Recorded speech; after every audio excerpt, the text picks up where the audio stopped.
Welcome. I just finished off the unbearable weight of massive talent, and I'll be honest, I didn't really want to watch this movie. I didn't. I remember trying to get through the first few minutes,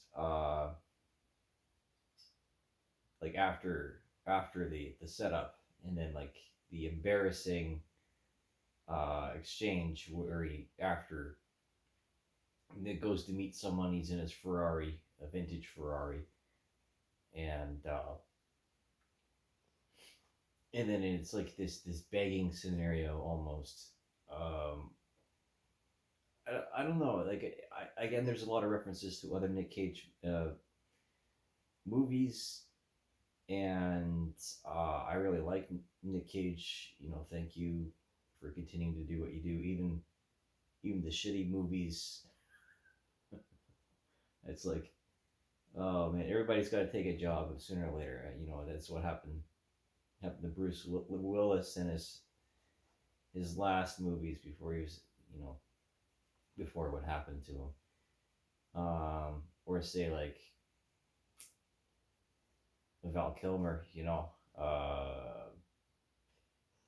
never know what role is going to be your last one. You never know which album's going to be your last one.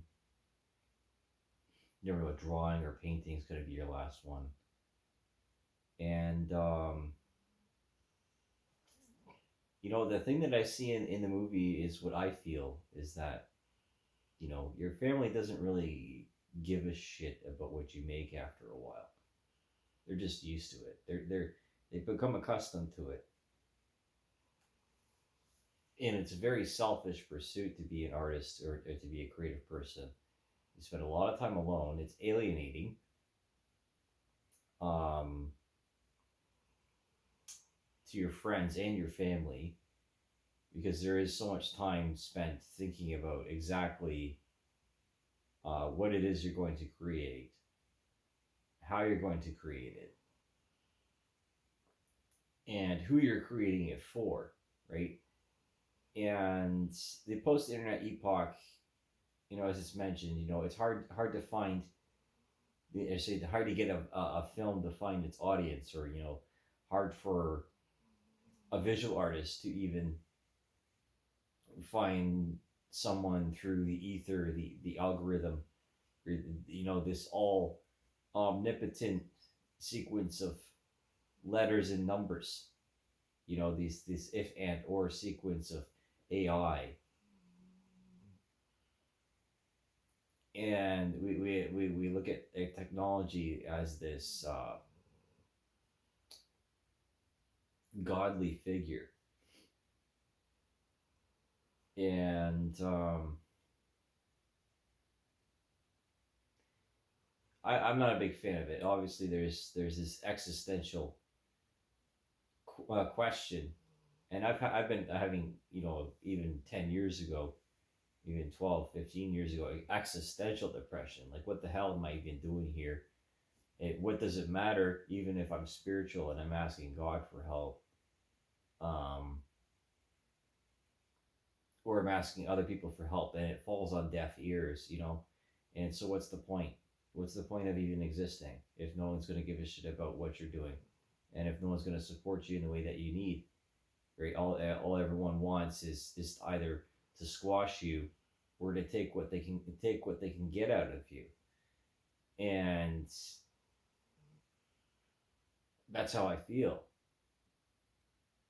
And then like the post creativity clarity, in which it's like, okay, yeah, now I'm back on top. That's wonderful, and they have this ecstasy of the finish, the of the effort, because it takes months, sometimes years, to create an oil painting, and this existential threat by the AI and procedurally generated or just rendered images, and then it's becoming very sophisticated now, in which it can pretty much approximate. Um, as I've seen, it was Forgotten Cinema or whatever it is, doing reimagining uh, popular titles into different time periods, like retrofuturism, and that's very entertaining. It's a very interesting idea. Um, but again, the gluttony, the unbearable weight of massive talent, how much talent there is, how much media there is, and how much burnout is encountered. And like again, this wasn't my favorite Nick Cage movie. Um, and then like Nick's public life was on display, talking about, they referenced that his private life, his spending habits, and the the high energy moments, that we love him for. Um, but that's not the entire person, right? And it's this conflict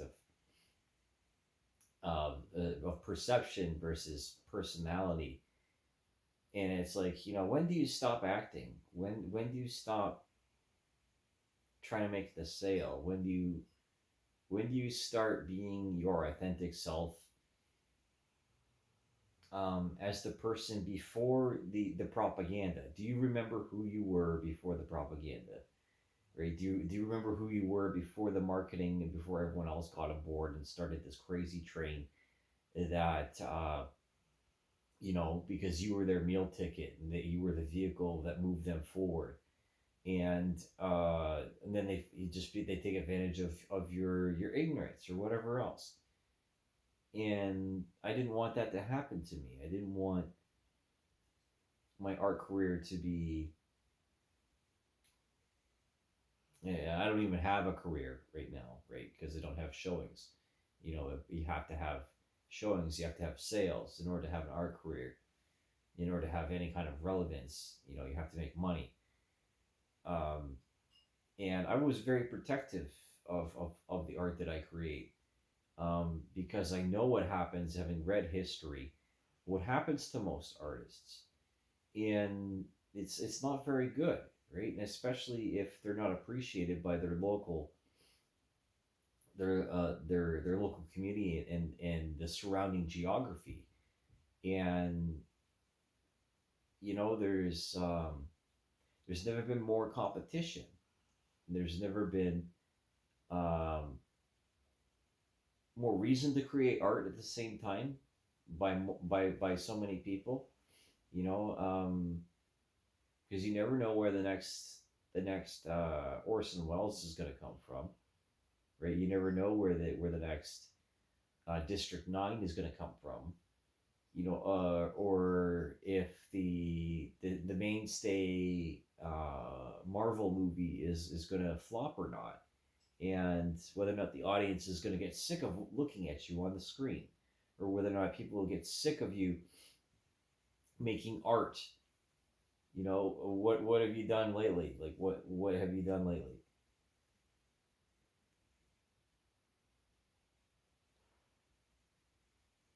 Because again, it takes hours, it takes months. It's not always um, sitting there jerking off to some porn.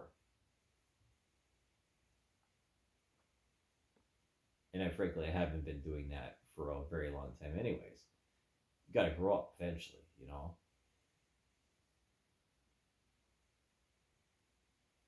Not that I wanted to be in that place to begin with.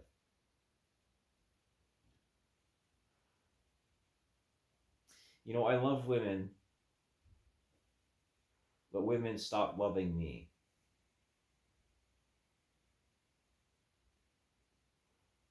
And that has been one of the hardest things in my life, is that women stop loving me. And I had nothing to do with any of these cultural movements. I went to work. I didn't want to be a part of this grandiose cultural revolution.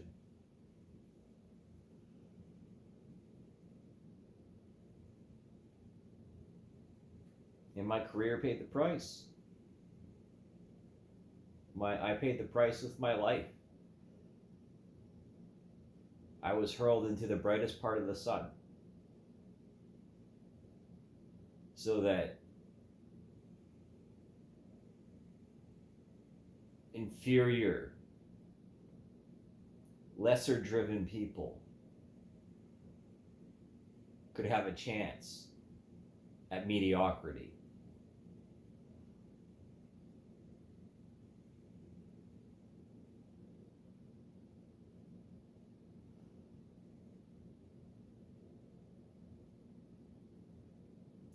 You know, this is why I had stage fright. It's because I didn't want to be manipulated. I didn't want to involve extroverts, quite frankly. Because once extroverts get involved, then your artistic integrity goes out the fucking window.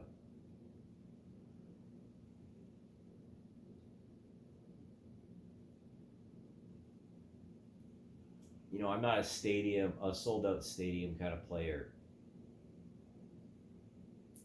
I don't know or think that my art will ever be in any of these large museums, although it's still a dream.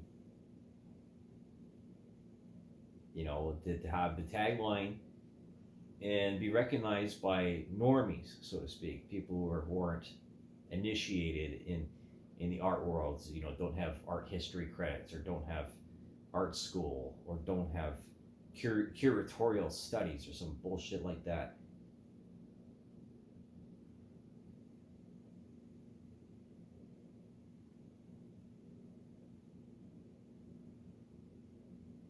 The unbearable weight of massive talent, right?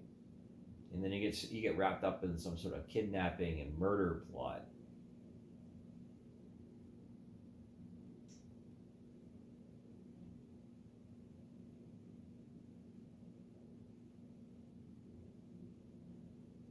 You know, again, I don't see this. Excuse me, itching my foot here.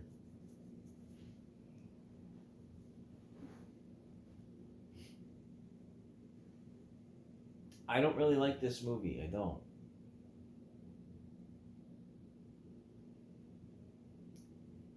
But I think that other people will. And what again? This is one of the things is that nobody wants to be the person that tells someone. This doesn't apply to the movie or the people involved. But nobody wants to be the person that tells someone, hey, maybe you should stop doing this. Maybe you should try something different. Maybe you'd actually be good at this. And then that's in conflict with you know, the idea of potential or stability and reliability.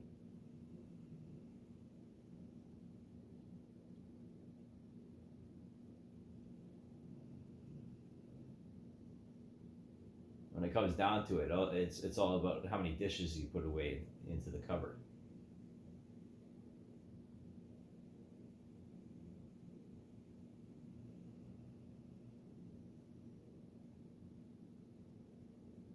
Art takes work. That's what a lot of people don't understand, is that it takes work to make good art.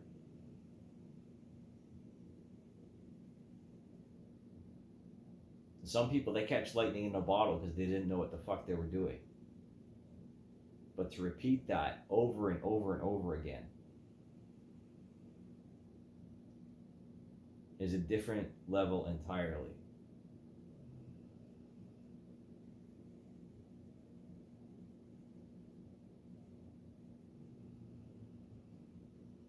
I started painting and drawing, well, when I was in kindergarten with fucking finger paints. Who fucking cares, right?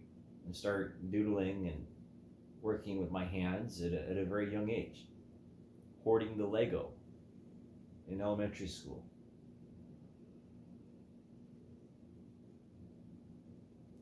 and drawing figures and stuff like that. In the dividers in high school, and dragons and warriors and stuff like that.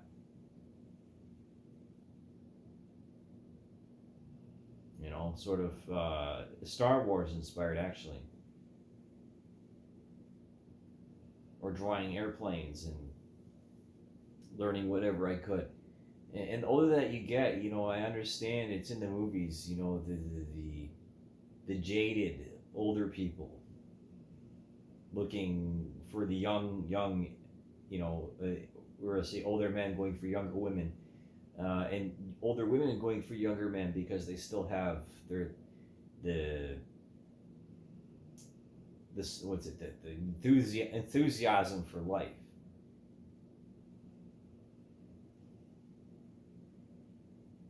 And even though I've done good things for other people,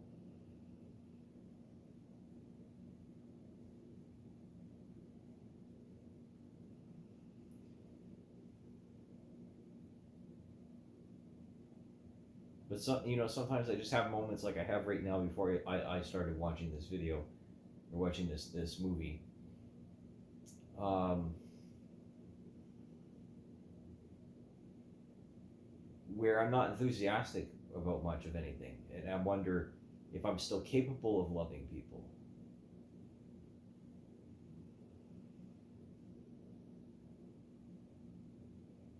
Because you know, I love my dog here. I say I love my family, but we get sick of each other,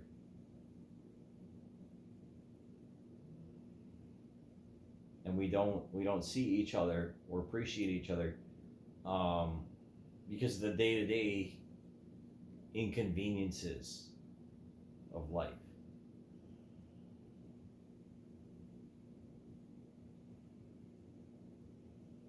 And it's offensive because of the amount of money that isn't exchanging hands, and because of political and cultural pretexts, or the lies that we tell each other in relationships.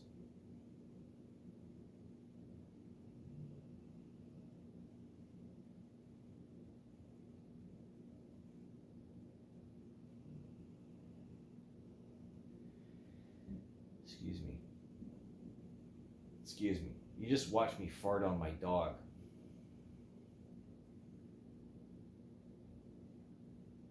You see, here's the thing. There's that existential dread and the questioning over what does it matter. You know, if I'm gonna make a commentary on something, you know, that happened within Canadian politics recently. He was talking about domestic abuse and how it was not an epidemic. You know what?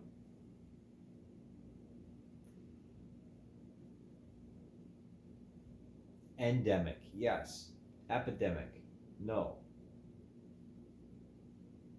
And how because of over some terminology and even expressing an opinion in an official capacity, you know, and would not prefaced with this is my personal opinion. It is not reflective of the department. You know, and all the displacement of responsibility and blame and the aversion of the truth.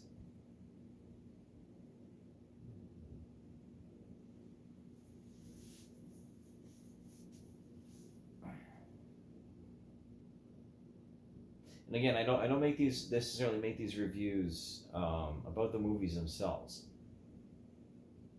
Is how do I feel about this movie and how does it relate to me?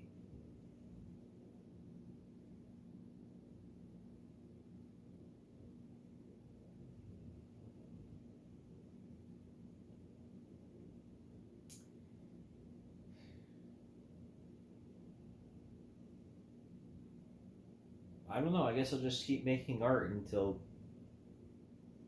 I'm dead, and then it all get burned and thrown away after that.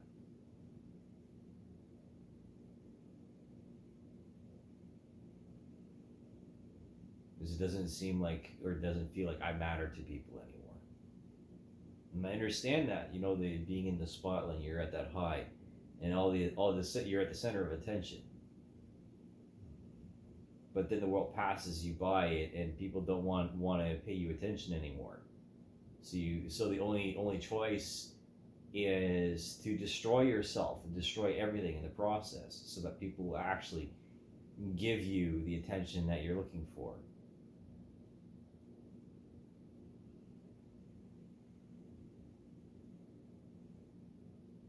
And because it's more fun to destroy at times than it is to create something.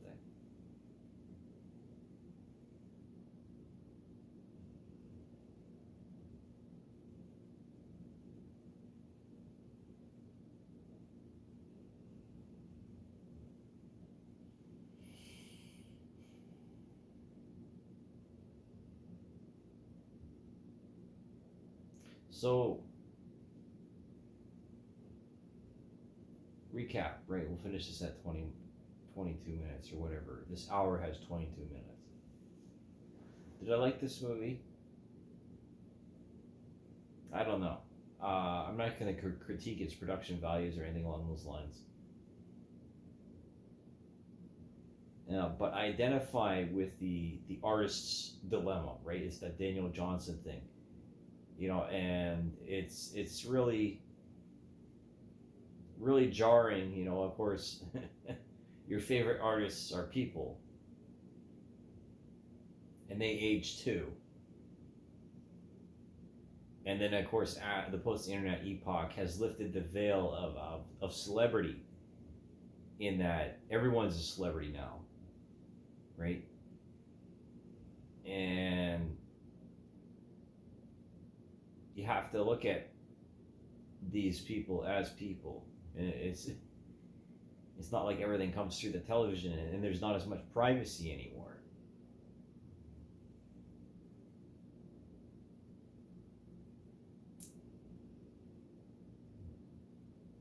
And there's no forgetting. There's no more forgetting.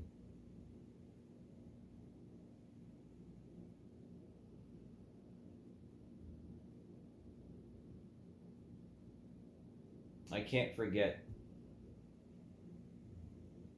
all the women that I've loved.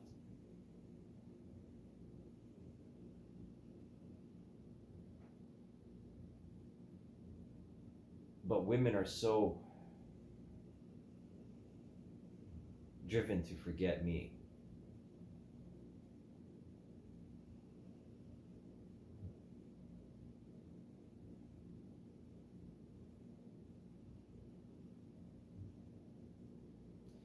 Everyone was so driven to forget me.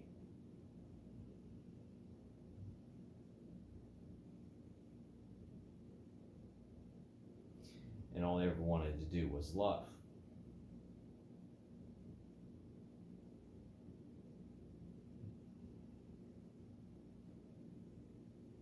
When we focus on the negative aspects of other people and the negative aspects of life, then that's all we're ever going to find.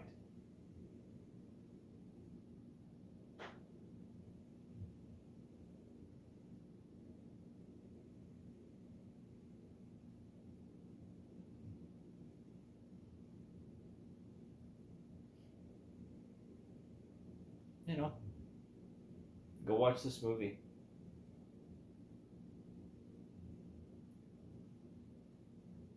You never know when the next masterpiece is going to happen.